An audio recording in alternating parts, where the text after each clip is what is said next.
Hello.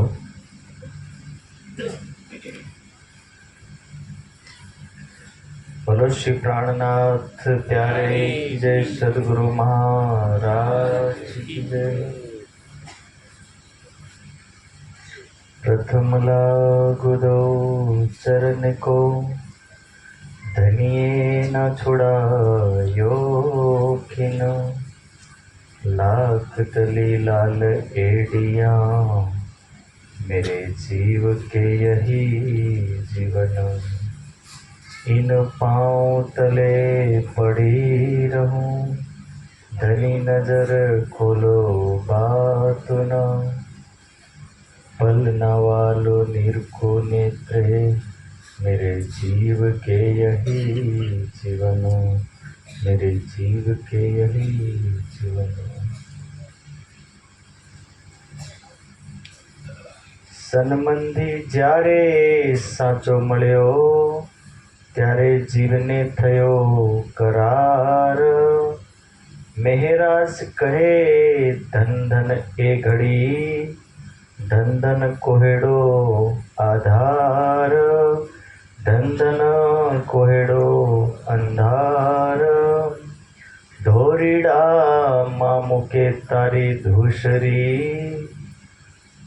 धाम धनी श्री राज महाराज पूर्ण ब्रह्म सच्चिदानंद मंच पर आसीन आचार्य विजय जी,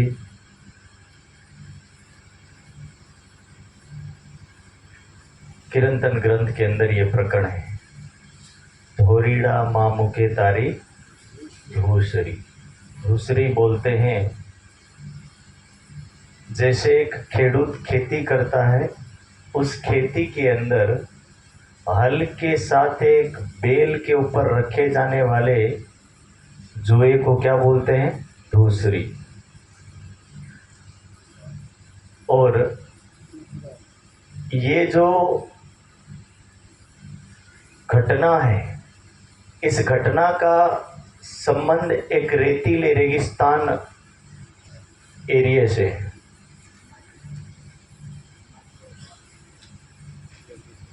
इसीलिए दूर बोलूंगा, रखूंगा तो आवाज नहीं आ रही है।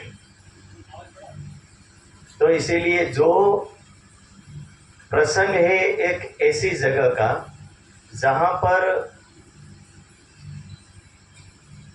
प्रेम जी और थावर जी करके सुहाली का एरिया है। इस एरिया में लेने आते हैं श्री जी साहब को, और जब लेने आए तो उस समय श्री जी साहब और सुंदर साहब जिस गाड़ी पर बैठे,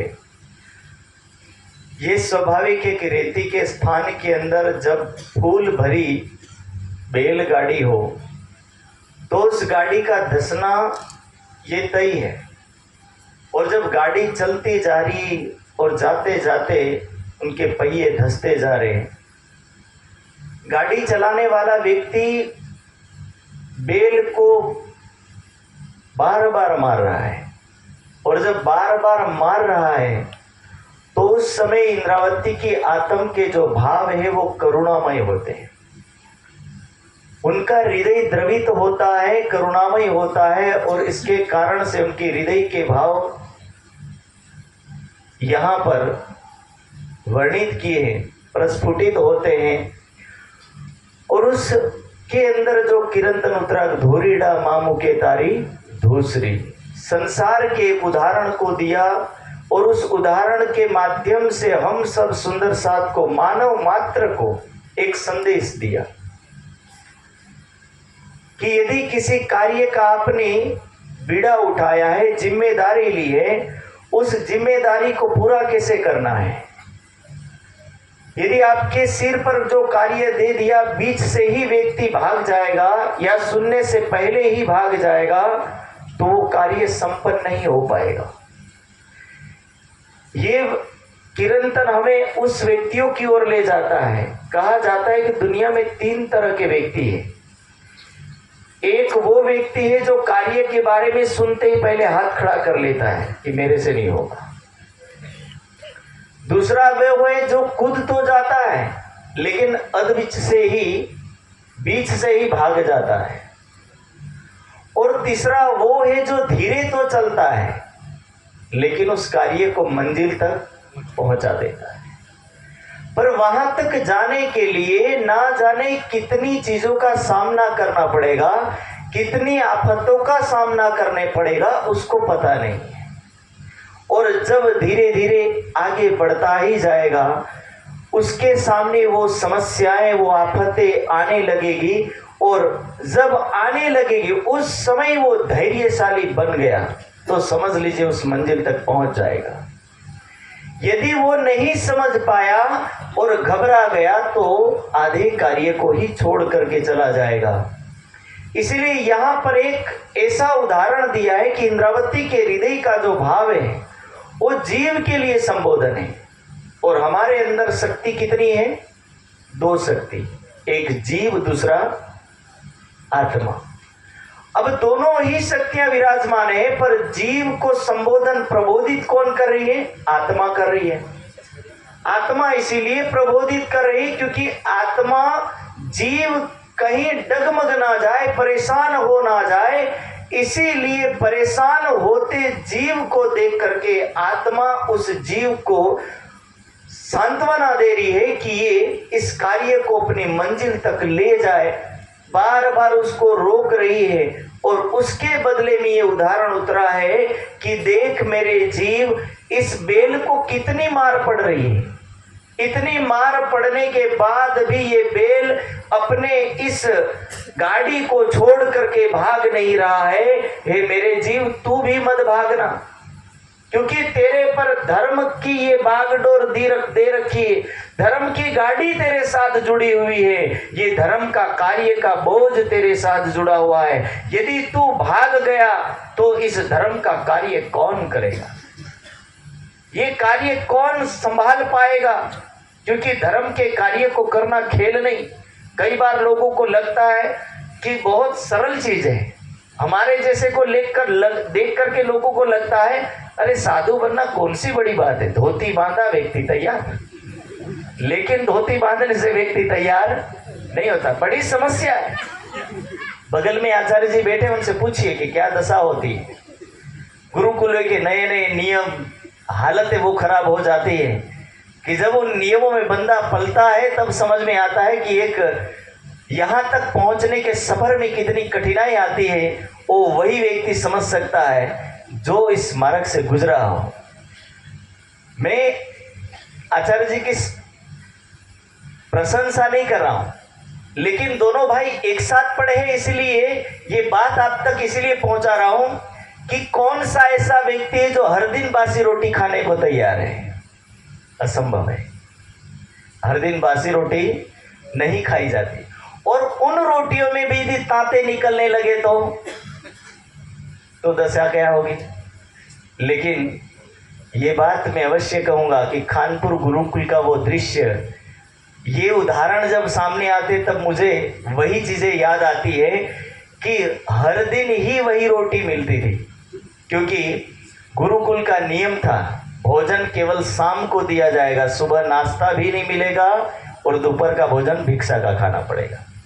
ना सब्जी ना कुछ, केवल आपको रोटी पे गुजारा करना है और शाम को केवल रोटी सब्जी मिलेगी। तो सोचिए कि दशा क्या होगी। और उसमें भी कठोर परिश्रम, ऐसा नहीं कि साधु बनाने के लिए किसी राजमहलों में रखा जाए। खेतों में यदि काम शुरू हो गया तो समझ लीजिए सुबह तक काम चलता है, रात्रि के 2 बजे तक जब क्लास चलती है ना, तब समझ में आता है कि पढ़ाई किसको कहते हैं। आज भी एक क्लास मुझे आज भी याद आती है। स्वामी रामदेव जी के यहाँ रहने वाले आचार्य प्रद्युम्न जी उस संस्था के संस्थापक हैं। जब उन्होंने एक क्लास शाम को 8 बजे से ली, सुबह से लेकर के शाम तक गेहूं के खेतों का कार्य, और जब शाम के 8 बजे से रात्रि के 2 बजे तक क्लास चली, और वो भी व्याकरण की संस्कृत जटिल क्लास, जिसमें पढ़ना कोई कहानी तो होती नहीं, और ऐसी कहानी और ऐसी क्लास में बैठना इतना भारी पड़ता है। पर कोई विद्यार्थी सो भी नहीं सकता, क्योंकि सोएगा दूसरे दिन गुरुकुल से बाहर। नियम ही नहीं है। कहने का तात्पर्य कि यही धर्म का कार्य है। किसी चीज को कितनी कठिनाइयों से पार करना पड़ता है वो वही व्यक्ति जान सकता है जो इन रास्तों से गुजरा हो। हर किसी को ये बात समझ में नहीं आ सकती।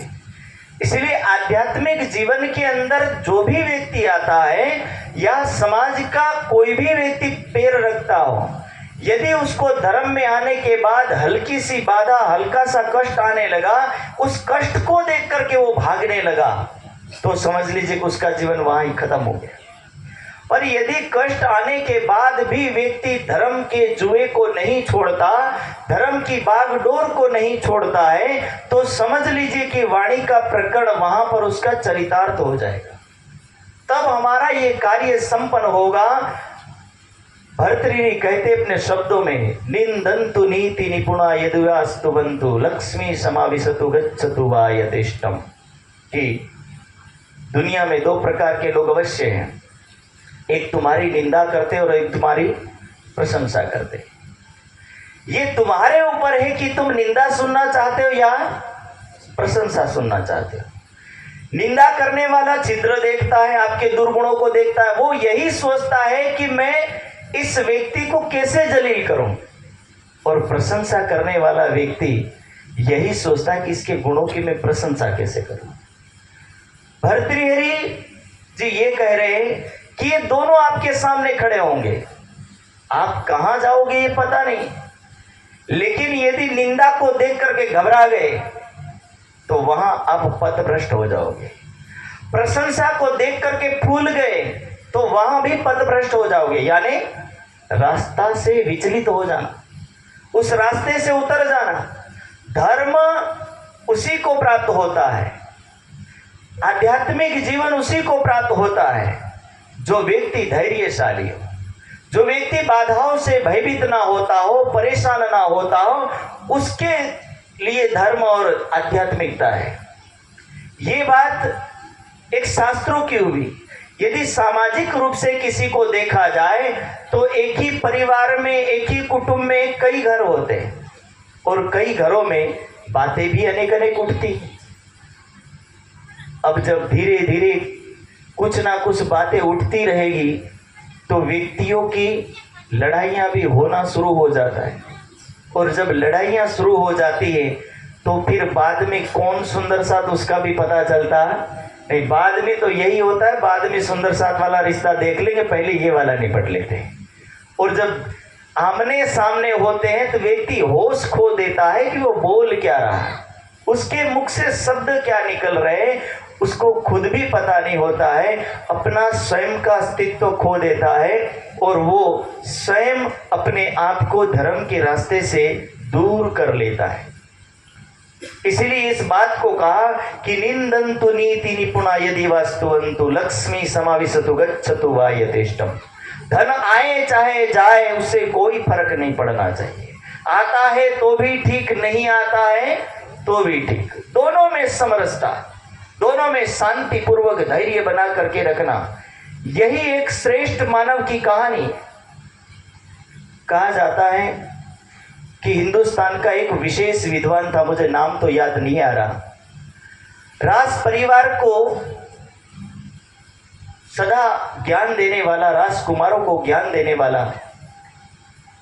उस गुरु के परिवार में खाने की चीजें नहीं, पर एक दिन किसी ने कहा कि गुरुजी यदि आप हमारे यहाँ आकर के राजमहल में रहेंगे तो ये सब सुविधाएं मिलेगी और आपका दुख दूर हो जाएगा।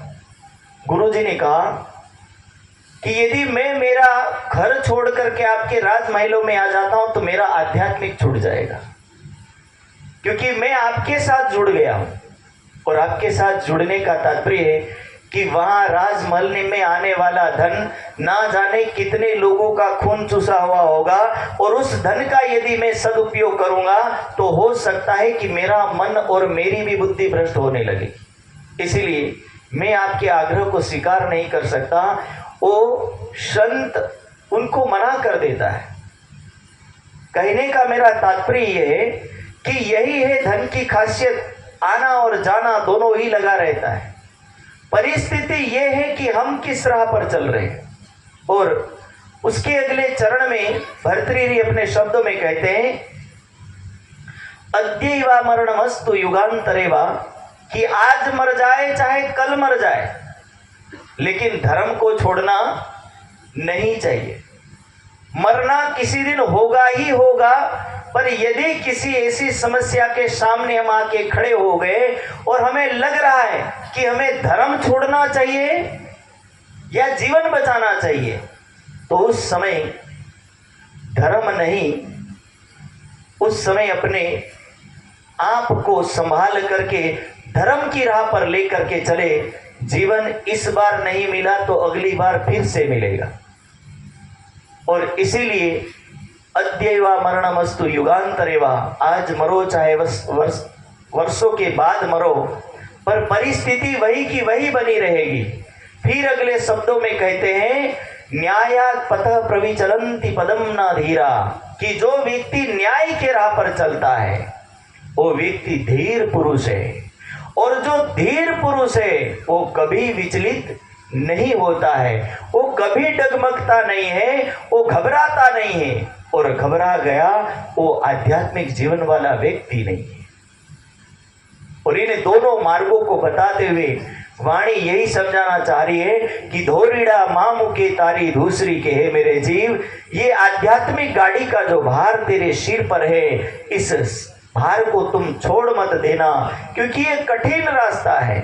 अगले चरण में कहा है वाटड़ी विस्मी गाड़ी भार भरी, कि रास्ता बड़ा कठिन है। विषम यानी कठिन, इतना विषम इतना कठिन कि जिस रास्ते पर चलना बहुत मुश्किल है। किसी संत ने या किसी ने कहा भक्ति खांडा केरी धार, कि भक्ति ऐसे नहीं है, ये बड़ी कठिन चीज है।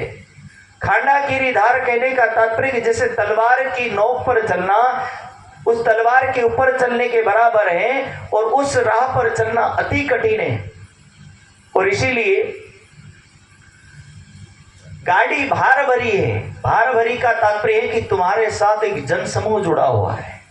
यदि तुम्हारे एक कदम पर, एक भूल पर यदि कुछ समस्या खड़ी हो गई तो ये जन सैलाब टूट जाएगा, ये समूह टूट जाएगा, और ये समूह टूट जाएगा तो ना जाने कितनी आत्माएं, कितने जीव युगों से इस संसार के अंदर भटक रहे, ये सारे जीव जैसे के तैसे रह जाएंगे और आप अपनी जगह हो जाएंगे, और इन जीवों को कभी अपना मूल मुकाम, अपना मूल परम धाम नहीं मिलेगा। ना आत्माओं का अपना घर मिलेगा, ना ये आत्माएं अपने घर पहुंच पाएंगी। इसीलिए एक ही मार्ग है कि आपको अपने आप को संभालना होगा। ये वाणी के कथनों को आप आत्मसात करिए, यही आपके लिए संदेश है। ऐसा संदेश इंद्रावती की आत्मा अपने जीव को दे रही है। प्रबोध रही है और प्रबोधती हुई कह रही है धोरीडा आरे मारे रे हारे तूने गोंदे गणे रे। आरे मारो એટલે ताना मारो से ना कहा जाता है कि दुनिया में सब चीज होती है, लेकिन ये ताने रूपी शब्द बड़े कठिन और मुश्किल वाले होते हैं। सब सहा जा सकता है पर ताने कभी किसी के सहन होते नहीं। किसी ने बहुत सुंदर शब्दों में कहा कि यदि सीता के एक शब्दों से पूरी रामायण की रचना हो गई, यदि सीता लक्ष्मण के ऊपर सवाल खड़े नहीं करती होती तो रामायण नहीं बनती। द्रौपदी यदि इतना नहीं कहती कि अंधे के पुत्र अंधे होते हैं, ये बात नहीं कहती होती तो शायद पूरी महाभारत नहीं बनती। कटु शब्द दो शास्त्रों के, दो महान इतिहासों के दो ही पलों के शब्द थे, पर इन दो पलों के शब्दों ने, दो वाक्यों ने पूरे भारत के नक्शे को बदल डाला, पूरे इतिहास को बदल डाला। एक तरफ महाभारत का सर्जन हुआ जिसमें कई लाख लोग मरे, जिसमें ना जाने हजारों नारियां विधवा बनी, हजारों नारियां वीर पुरुषों की पत्नियां बन करके आज जीवन पति को छोड़ करके जीवन जी, और कितने बच्चे अनाथ हुए। उन सबकी पीड़ाओं के पीछे केवल वो ताने थे। यदि वो ताने नहीं होते तो शायद हजारों नहीं कई लाख बच्चे अनाथ होने से बच जाते। और कई हजार नारियां नहीं, कई लाख नारियां विधवा होने से बच जाती, लेकिन आक्रोश पल भर का, गुस्सा पल भर का, धैर्य टूटा, जीवन समाप्त।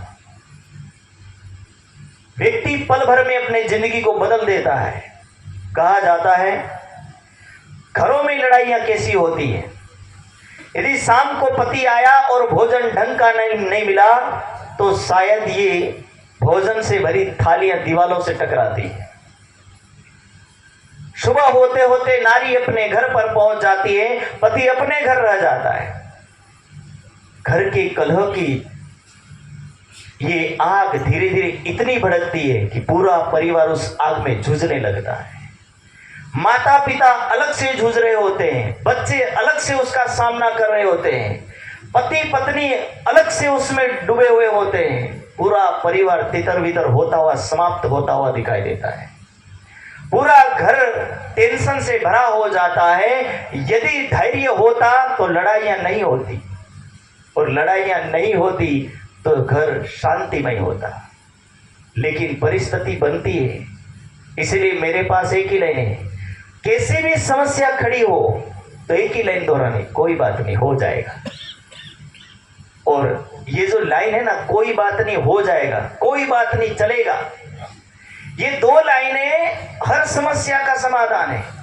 जिसने ये दो लाइनें दोहराना सीख लिया ना, कोई बात नहीं हो जाएगा, कोई बात नहीं, जैसा भी हुआ चलेगा, ये जो दो लाइन व्यक्ति सीख जाए ना तो शायद कईयों के घर टूटने से बच जाएगा।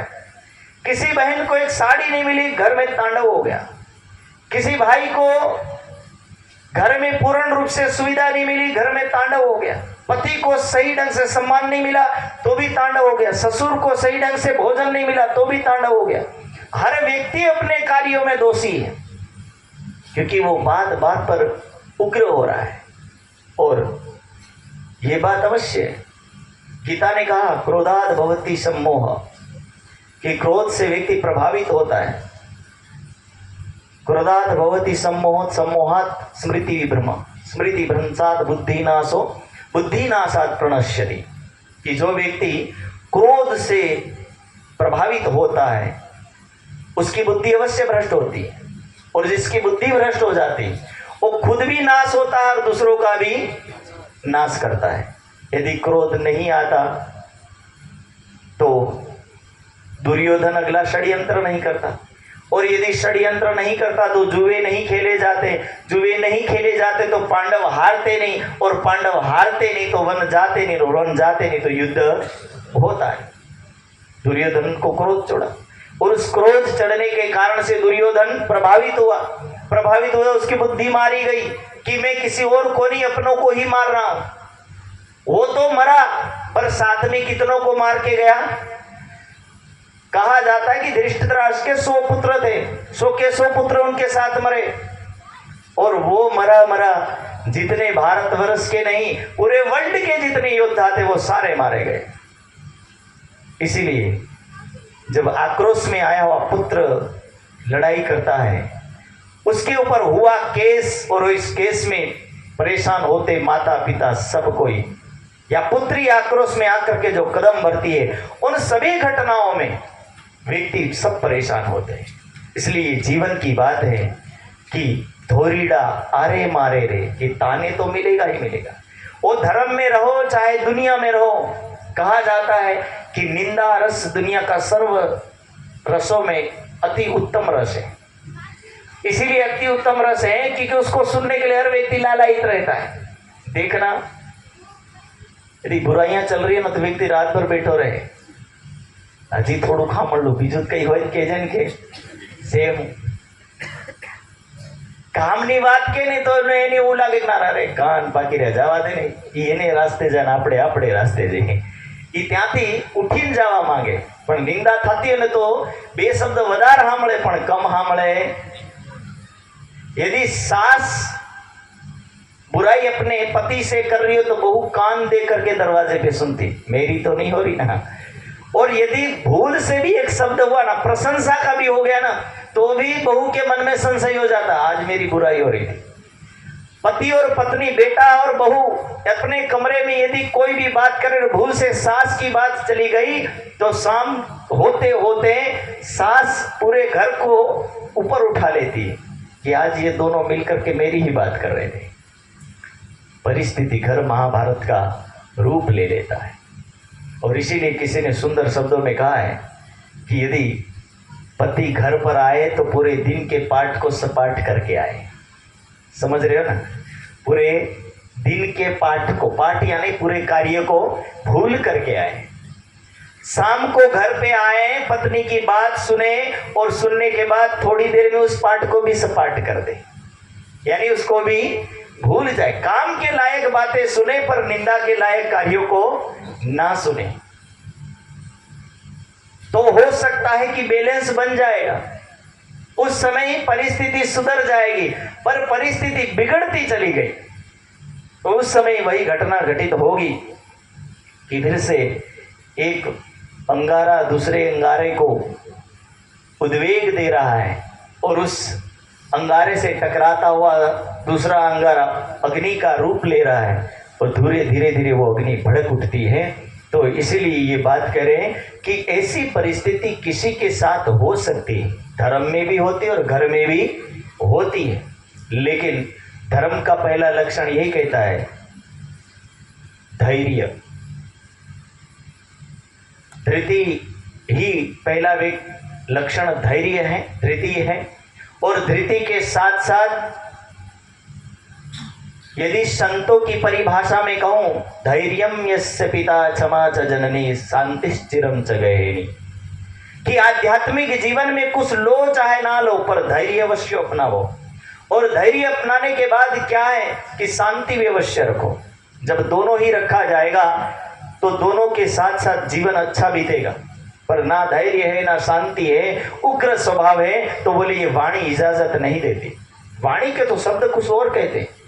वाणी के शब्दों में राज्य कहते हैं, कोई देत कसाला तुमको तुम भला चाहिए, तीन शरद धाम की ना छोड़ियो, सुरत पीछे फिराओ जिन। कि यदि तुम्हें कोई कष्ट दे रहा है, तुम्हें कोई परेशान कर रहा है, तो उसको समझो और समझने के बाद धैर्य के साथ उसका सामना करो। ऐसा नहीं कि बात बात में भड़क जाए। कबीर साहब ने इन शब्दों को और शब्दों में दोहराया। कबीर साहब कहते हैं, निंदक न्यारे रखिए, कि જેટલા નિંદા કરવા વાળા ને એને નજીક રાખવાનો, એનાથી આપણને ફાયદો થાય। ફાયદો એ થાય કે એનાથી આપણે સાવધાન રહીએ, બાકી બીજું કશું થાય।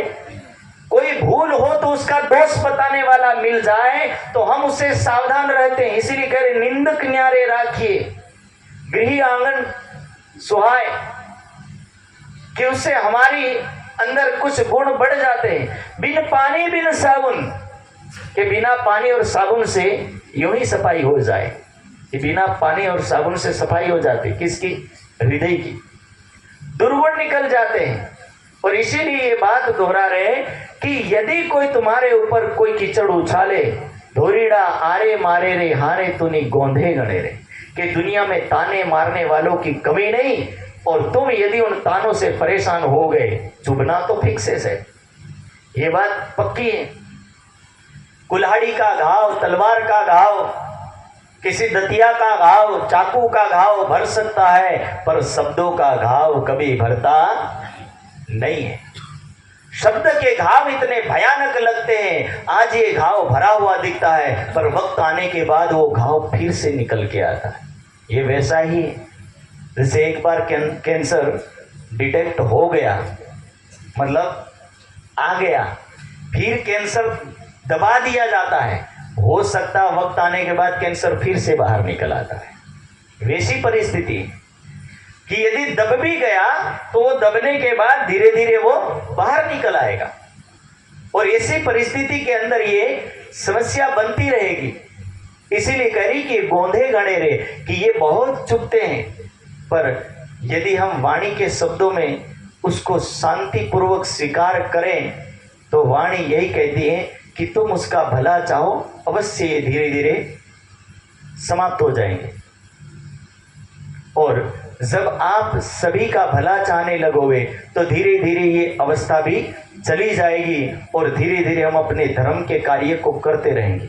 मेरा टाइम तो पूरा हो गया है 30 मिनट, तो इसीलिए मैं यही कहूँगा कि ये जो शब्द है, ये लाइनें हैं राज जी की, ये हम सब सुंदर साथ के लिए बनी है, अपने जीवन में आने वाले उस समय की उस घड़ी के लिए बनी है कि अपना परिवार भी सुरक्षित रहे, धर्म में किसी बातों पर हम इतना उग्र ना हो जाए कि हमारे अंदर हमारा असंतुलन हो जाए।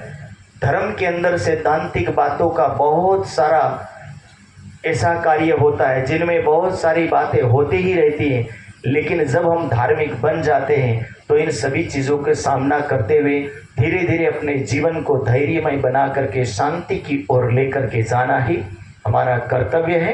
इस कर्तव्य को हम संभालें।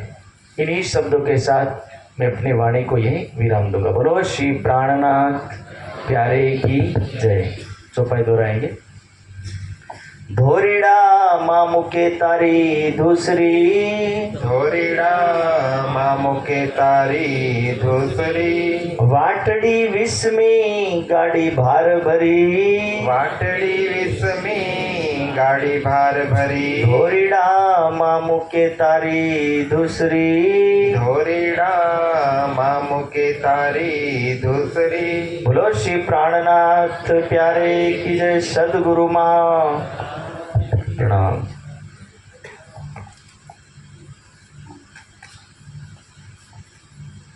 बोलिए श्री प्राणनाथ प्यारे की जय।